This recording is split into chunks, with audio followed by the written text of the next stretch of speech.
Hello, my name is Kurt, and today I will be talking about how spirits interact with people. Now, I've been getting a lot of messages of people asking me, oh, Kurt, I tried summoning some kind of spirit girlfriend, and, she never appeared with her boobies hanging out in front of me, and I tried so hard, and all this stuff.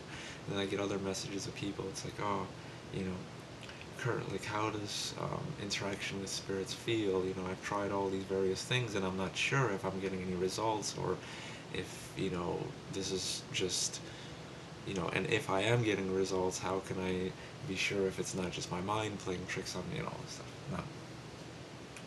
I thought I'd make a video to clear up some misconceptions about these things, because I have been sort of practicing these sorts of things for a very long time now, and it's funny because I'm a very kind of skeptical and logical person, so no matter how many times I experience things, I still kind of don't believe in it. Like, it's so weird. Like, I've had thousands and thousands of spiritual experience and interactions with certain things, and I know it's not just my own delusion, because every time, not every time, but almost every time these sorts of things happen, there would be another person with me. Usually one person, two people, a group of people, and these people were hardcore atheists. They were very sort of into science and didn't believe in any supernatural things, and they thought it was all a bunch of hocus pocus bullshit. But every time they hung out with me, some like strange things would happen, and I would blow their minds with these sorts of experience, because you know I would feel things. I'm like, oh shit, something's probably gonna happen sooner or later. Like, I feel something's. It's this kind of precognitive sense of something happening. Usually this occurred during the night or whatever, when walking places with my friends, either to frickin' 7-Eleven at like 2 in the morning to pick up frickin' some food or something. Um, and this stuff would pop out of nowhere. And there were various situations where, like I said, these people would be mind blown, because one time in particular, it was me and a couple of people, and we were in this sort of abandoned abandoned house, but it wasn't really a house. It was sort of like a kind of a mansion. It's a very old building, and it was like the middle of the night, and we all had flashlights and stuff like that. And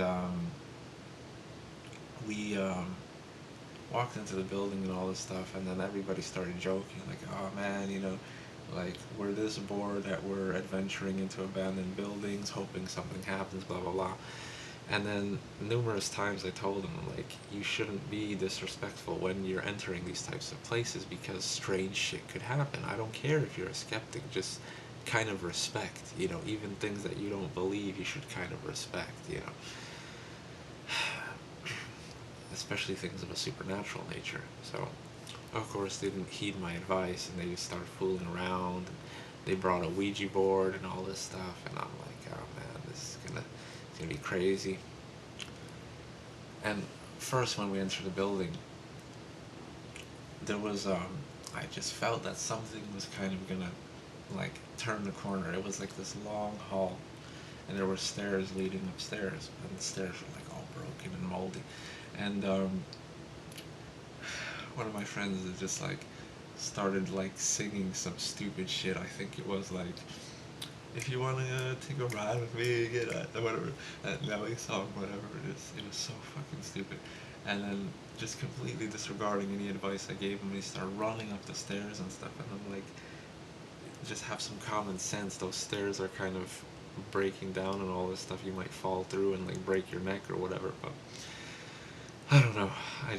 I hang out with some very interesting people. But anyway, running up the stairs and all this stuff, and the second he runs up the stairs, like, I knew something happened, because it was completely silent for like freaking probably 5 seconds, and then I hear like this screech, like him screaming, dropped his fucking flashlight and starts running, tumbling down the stairs, and I'm like, oh god damn it. And I'm like, dude, just don't worry, there's nothing here that could hurt you, blah blah blah.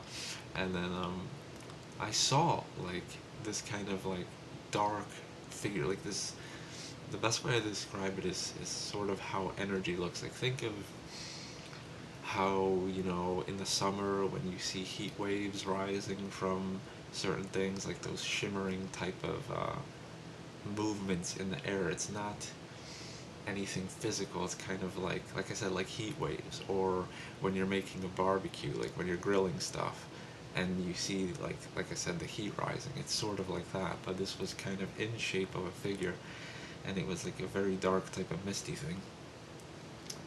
And there was another occurrence that actually happened. I wasn't there, but my friend went with his group of friends and stuff. They invited me, but I was like, I didn't really feel like going or whatever. So he told me that like he experiences crazy stuff, and like he saw something chase them and all this stuff. And yeah, so like I said, um, these things are very strange, and they do happen and occur to a lot of people. But like I said, I seem to draw these things. Like every time I'm present, just shit happens. And like I said, even atheist people are kind of just blown away by all this stuff. That's why they hang out with me, because it's very interesting. And yeah, so he saw this freaking shadow type of thing, and I saw it. And he's like, dude, let's get the fuck out of here. Let's get the fuck out of here. I'm like, first you run into this place and disregard it completely, and then now you're fleeing like a coward. At least face what you kind of conjured up. And these people are not occultists by any means. Obviously, when a regular person sees any crazy shit like that, even if if I see crazy shit like that, I kind of get set back. But I'm kind of used to this shit because it happens all the time to me. So I'm like, whatever. I'm gonna try to find out what this is. So this figure kind of started, coming towards us, and then there were people standing.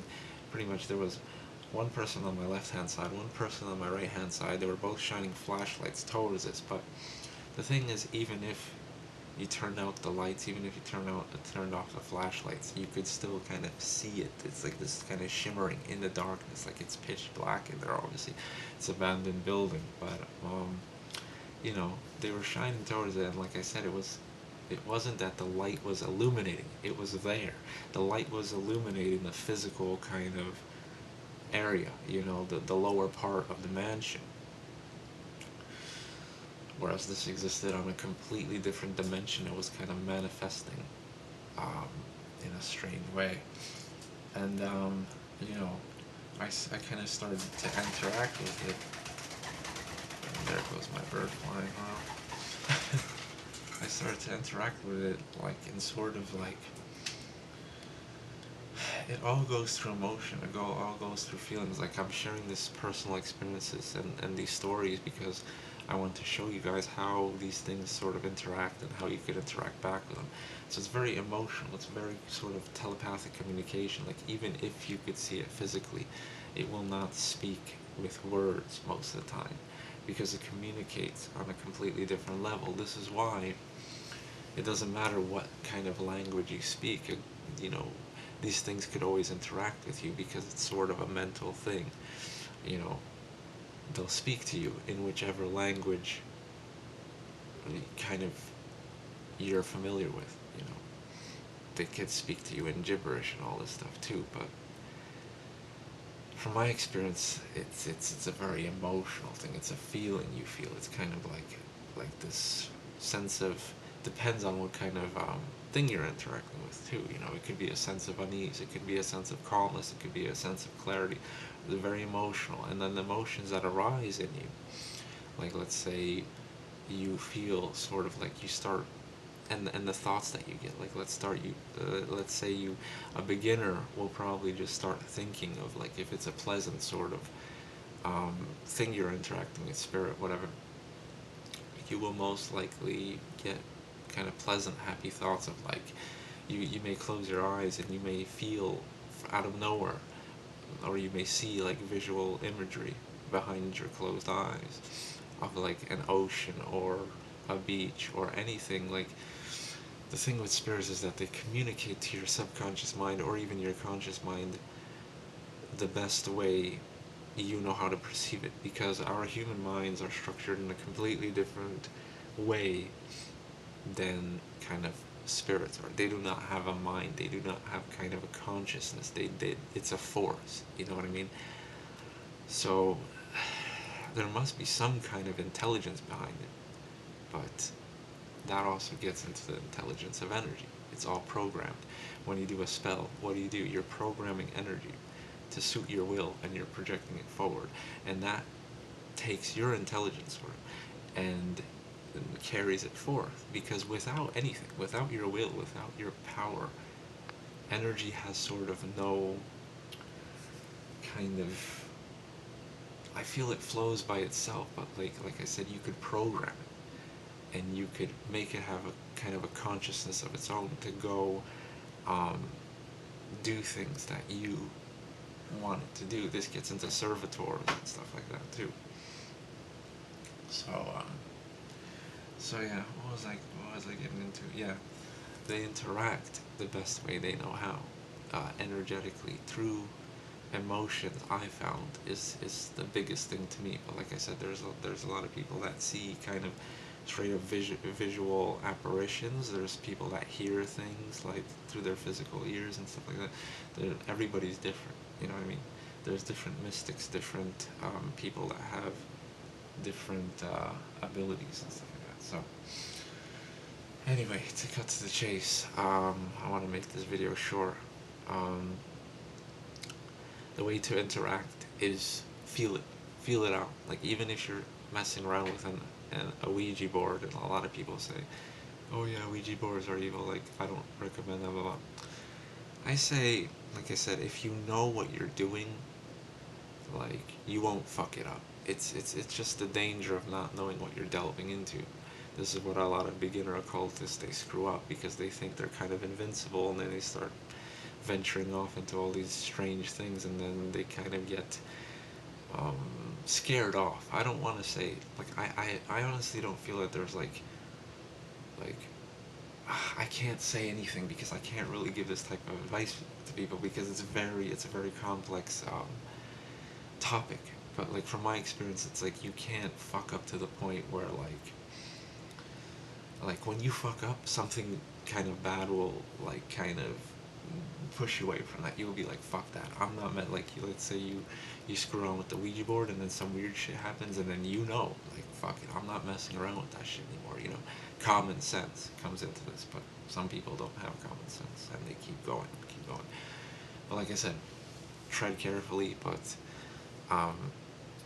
meditate and establish contact. And like I said, summoning things are not necessarily summoning a physical apparition. There are ways to do that, but that's very, very complex. But it's mainly, think of it this way.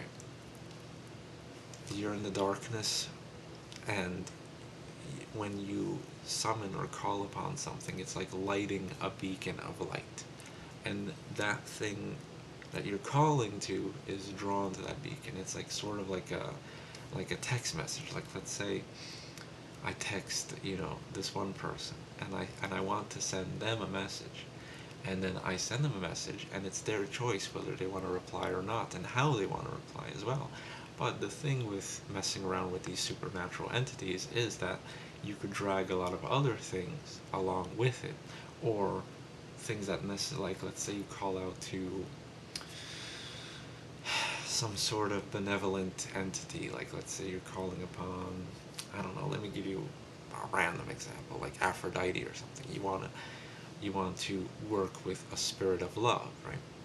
So you do something, and it feels loving, and these things may be very manipulative too.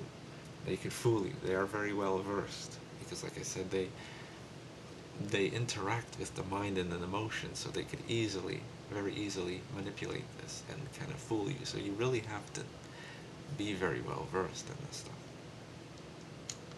So like I said, you could call upon Aphrodite, but depending on your kind of blockages and maybe things that may be attached to you, or your lust, or you know, there could be a variety of different things. It could be anything that is maybe near you. You send out this beacon to Aphrodite. Aphrodite might not respond. It might be some kind of succubus or something like that that will kind of fool you that, oh yeah, you know, it's Aphrodite. And you being a beginning occultist, you're like, oh yes, you know, I feel love. I feel like I really established a link with Aphrodite, and it could be a completely different entity, you know. And this is where it gets tricky. So, my advice to beginners who are sort of venturing into this is relax, don't rush into it. If you want to interact, just know that from personal experience, even like I've been having these